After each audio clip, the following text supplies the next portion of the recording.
Boudard est devenu ostéopathe humain en 1990.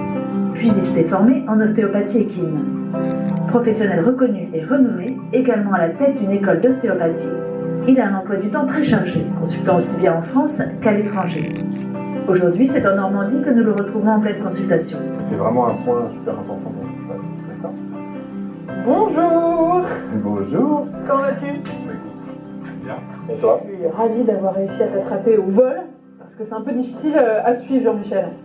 T'es un peu partout, et là en ce moment t'es en tournée en Normandie, c'est ça? Exactement. Aujourd'hui en tout cas. Et hier, ouais. À quoi ça ressemble un peu ton emploi du temps? Ben ouais, c'est un peu ça. C'est-à-dire que tous les jours, quelque part, et pour soigner des chevaux à droite à gauche, et de temps en temps, quelques humains.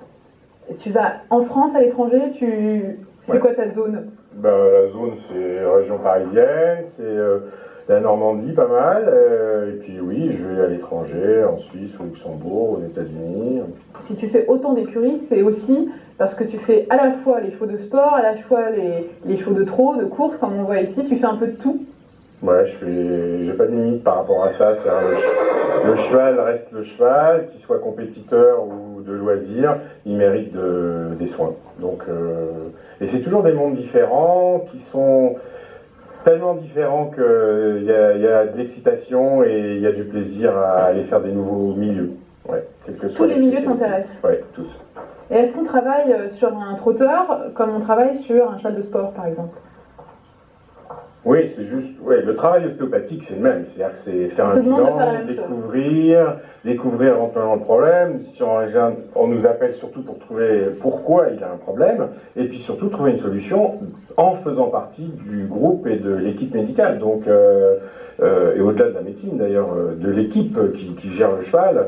Et ça, c'est vrai dans toutes les disciplines. Donc, les trotteurs, c'est vrai que moi, ça a été pendant très longtemps, j'étais vraiment spécialisé et hyper spécialisé dedans. Oui, tu intervenais beaucoup à Grosbois notamment. Voilà, tout à fait. Et puis toutes les grosses écuries. J'ai encore cette année, j'avais 3 chevaux qui couraient le prix d'Amérique que j'ai eu la chance de pouvoir soigner. Mais si c'est pas un cheval de haut niveau, c'est le cheval de loisir dans un pré. Et il y a toujours des questions, le propriétaire des questions. Et si on peut répondre, c'est le but de ce métier, je trouve. C'est un métier de passion. Hein. Bon, Jean-Michel, je te propose qu'on aille déjeuner, pas très loin, parce que je sais qu'après tu dois repartir faire une autre écurie.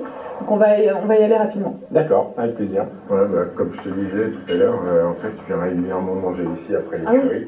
Ouais, l'accueil est sympa. Et puis en fait, on mange bien. Donc... Ça a l'air super bon. Hein. Ouais, c'est gourmand. Hein. Super bon. Ouais. Et en plus, comme j'ai l'habitude, je sais que c'est bon. Bon goût? Ouais, avec plaisir. Bon appétit. Bon appétit à toi.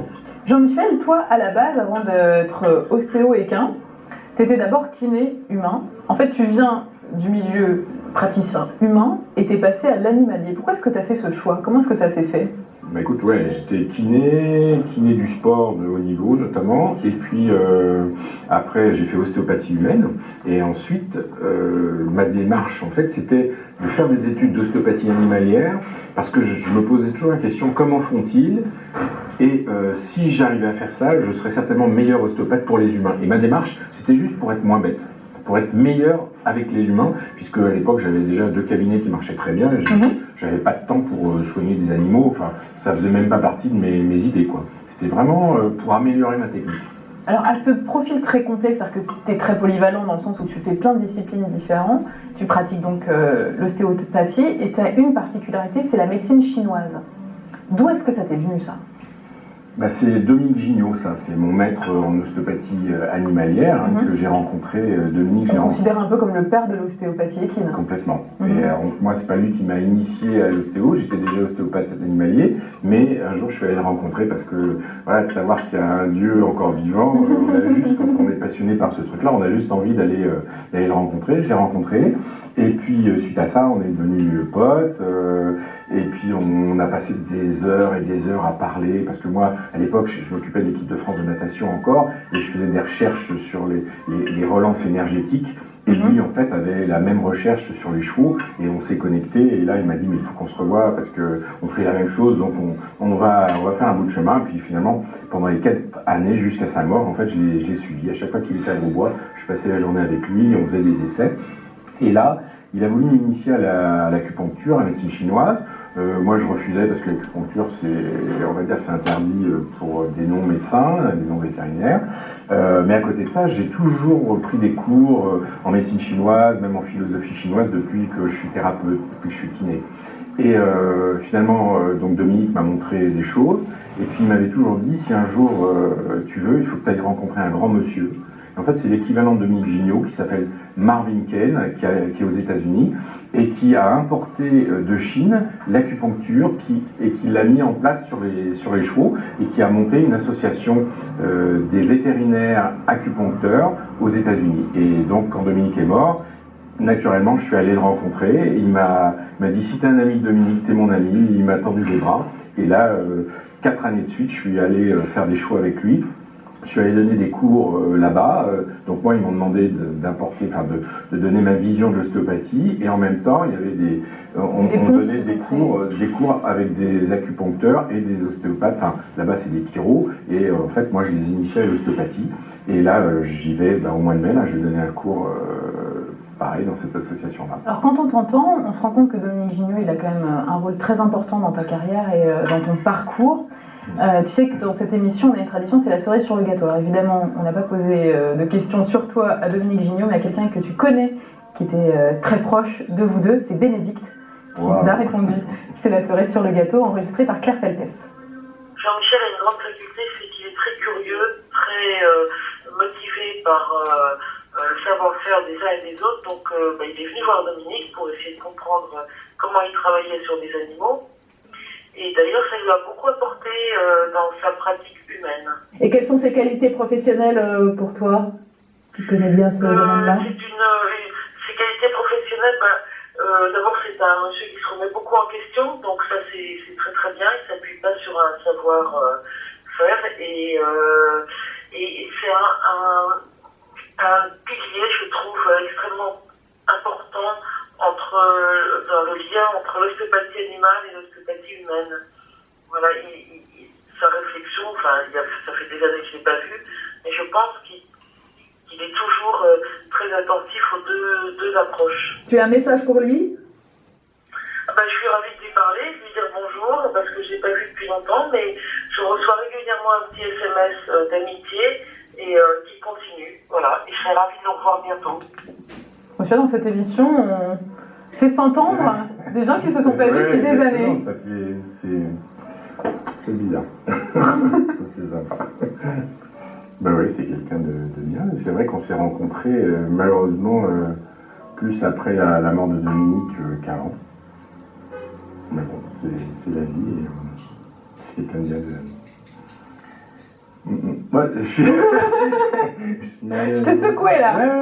Ouais, exactement. Et puis, tu vois, j'ai tellement une vie un peu folle que il y a des gens comme ça où on prend pas le temps de les appeler ou de discuter ou même de se voir. Et puis parce que t'es par moi et par vous tout le temps. Alors sans vouloir faire une émission hommage à Dominique Gignot, je trouve qu'il y a un point commun entre vous, c'est que vous avez un vrai toucher. Il y a quelque chose dans vos mains. Est-ce que tu as ce même sentiment? Est-ce que tu t'en as tout à fait conscience?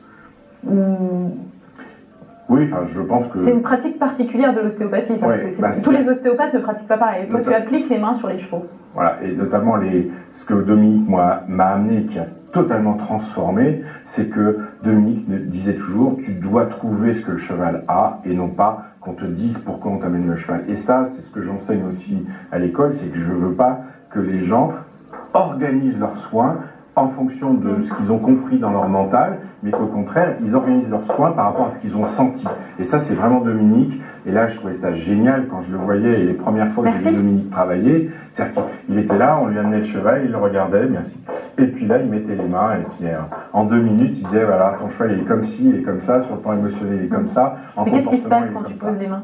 Et bien justement, là, comme on ne nous a pas dit pourquoi on nous amenait le cheval, tout est ouvert, les oreilles, les yeux, le ressenti, tout, l'intuition.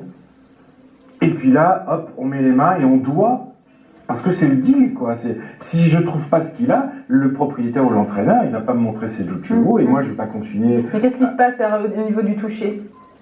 Eh bien, c'est tout ce qu'une main peut nous donner, mais aussi tout le reste. Hein. Et on voit les mains, mais en fait, il y a tout qui est ouvert. C'est-à-dire que mon ventre est ouvert, mon cœur est ouvert, et je perçois si le cheval est en déprime, s'il est excité, si au contraire il est introverti. Mais ça, c'est un don.